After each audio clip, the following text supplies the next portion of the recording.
Bonjour, je vais vous raconter une histoire de sorcière.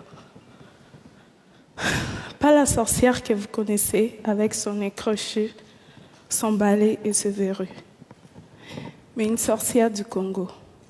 Cette sorcière, c'est moi. Et mon histoire, c'est une histoire de courage, de force et de foi. Je suis née en République démocratique du Congo, dans une bonne famille, oui. Quand j'étais petite, mon père était gérant dans une société de mines de diamants. On vivait dans une grande maison en Bujimaï, dans la province du Kasaï. J'allais à l'école et j'étais heureuse. Ma mère vient d'une famille pauvre. À cause de cela, la famille de mon père n'aimait pas ma mère. Puis un jour, mon père a perdu son travail. J'avais 6 ans. Il a dit à ma mère d'aller avec moi à Kinshasa avec ma sœur et mes 4 frères. Il a dit qu'ils viendront nous rejoindre pour trouver du travail. En réalité, sa famille lui avait demandé de se débarrasser de nous. Quand ma mère a compris, il était trop tard. Elle se retrouvait toute seule, loin de sa famille. Elle a dû vendre tout ce qu'elle avait pour nous faire manger. Elle avait changé. Elle avait tellement maigri. Ma mère a même fait venir notre grand-mère pour nous aider, mais nous avions toujours faim. Alors, ma mère a commencé à nous envoyer chez des amis. On faisait des kilomètres à pied pour aller chercher de la nourriture. C'est comme ça qu'un soir, je me suis retrouvée chez une dame qui m'avait donné à manger pour la famille. Mais elle était trop tard pour retourner. Elle m'a proposé de dormir chez elle et de repartir le lendemain matin. Durant la nuit, je parlais dans mon sommeil. Ça ne vous paraît pas très grave, n'est-ce pas? Mais cette amie a dit à ma mère que je parlais aux démons. Et en même temps, ma mère et ma grand-mère sont allées demander des conseils chez des prophètes, ceux qui représentent Dieu. Elles cherchaient la cause de tout le malheur de notre famille. Le problème est qu'elle m'avait amené chez un faux prophète. Et il a été décidé que c'était moi la cause et que j'étais une sorcière. Les charlatans m'ont parlé pendant plus d'1 heure pour que j'accepte que je sois une sorcière. Il a crié sur moi sans arrêt. Ils m'ont fait boire 5 litres d'eau avec des herbes dégueulasses. Ils m'ont dit de vomir les viandes des gens que j'aurais mangées dans le monde des ténèbres. Imaginez-vous la scène, une enfant de 7 ans face à plusieurs adultes qui crient sans arrêt. On me tapait même dans le dos pour faire sortir cette viande. À un moment donné, j'avais peur et j'étais tellement fatiguée. Et j'ai fini par dire oui, je suis une sorcière. Je croyais qu'en disant oui, que le mal allait s'arrêter, mais j'étais devenue une sorcière, malgré moi. Une fois qu'on m'est nommée sorcière, c'était impossible de retourner en arrière. Ma mère a accepté la situation, mais ça ne veut pas dire que ma mère ne m'aimait pas. Et en même temps, comme la situation ne changeait pas dans la maison, sans argent, sans nourriture, ma mère a décidé de partir avec sa sœur en Angola pour aller trouver du travail. Leur plan n'a pas marché. Et ma mère se retrouvait toute seule, coincée en Angola, sans argent, sans nourriture. Et finalement, elle n'est pas revenue. Contre sa volonté, elle a été forcée de nous abandonner, elle aussi. On a perdu toutes les communications avec elle.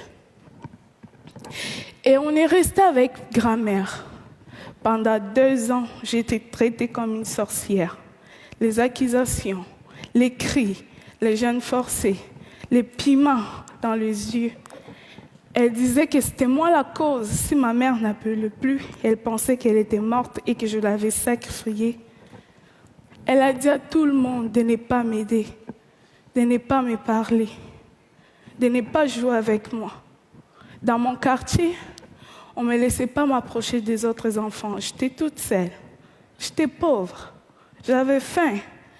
Mais j'étais surtout pauvre d'amour. Et finalement, ma grand-mère, elle m'a chassée de la maison.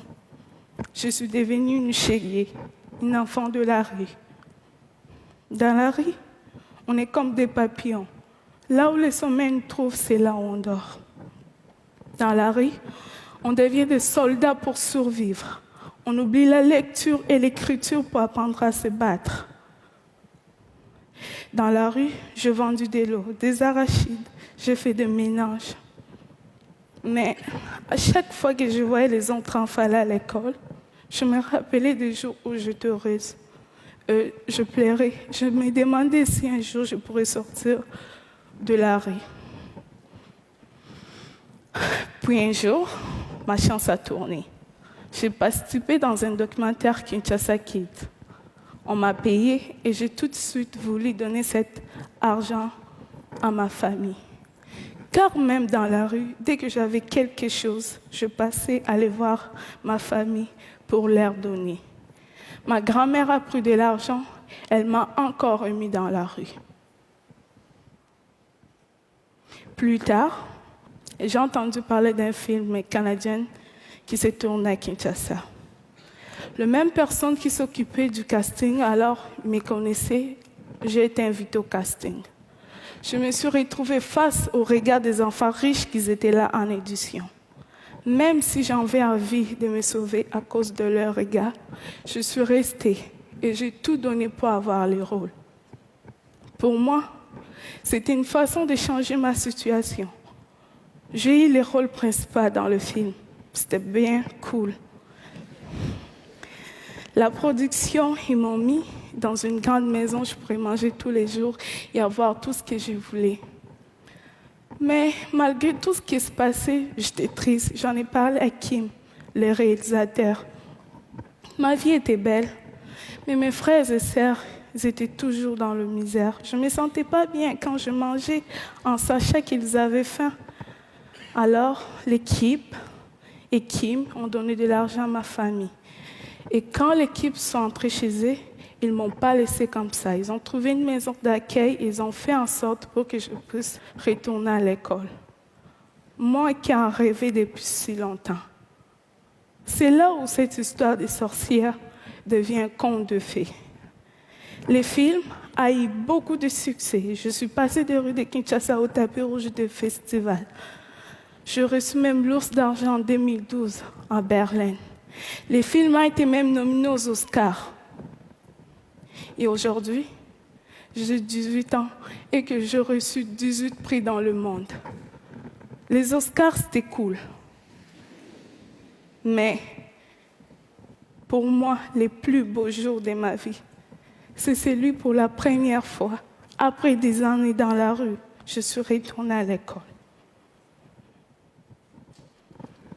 S'il y a des enfants dans la rue, partout dans le monde, c'est souvent parce que les parents n'ont pas eu les droits d'éducation. Comprenez-moi bien, le problème est profond. La pauvreté, c'est ce qui amène le manque d'éducation. Chez moi, envoyer les enfants à l'école, c'est un luxe. Mais sans éducation, on risque de se faire rencontrer n'importe quoi par les autres qui vous disent quoi faire et quoi penser. Ma mère n'était pas bête. C'est elle qui m'a appris comment pardonner et comment avoir confiance en soi-même. Mais elle s'est fait prendre dans un piège. Vous savez tous que l'éducation est importante. Mais comment se fait-il que l'éducation reste ici et que l'éducation n'est pas arrivée dans le village de ma mère avant ma naissance? C'est pas cool qu'aujourd'hui, avec tout ce qui existe de technologies et d'idées, que ça ne puisse pas se faire. L'ignorance produit des sorcières. L'ignorance peut tuer. Alors, pour chasser des sorcières, construisons des écoles. Moi, je m'en suis sortie. C'est parce que j'ai eu beaucoup de chance et de courage. Ce n'est pas le cas pour beaucoup d'enfants qui sont encore dans la rue. Ils attendent aussi que leurs rêves se réalisent. Alors, pour cela, il ne faut pas les oublier. J'ai eu aussi le courage de quitter Kinshasa à 17 ans. Et aujourd'hui, je vis au Québec dans une famille d'accueil. Je poursuis mes rêves, mes études et je reprends les temps qu'on m'avait volés. Je vous parle d'espoir et de courage et de force. Je ne vais pas complaire sur moi. Je ne vais pas complaire sur moi. Je ne vais pas. Retenez cette phrase si simple. Aussi longtemps qu'elle est cœur bas, tout est possible. Merci.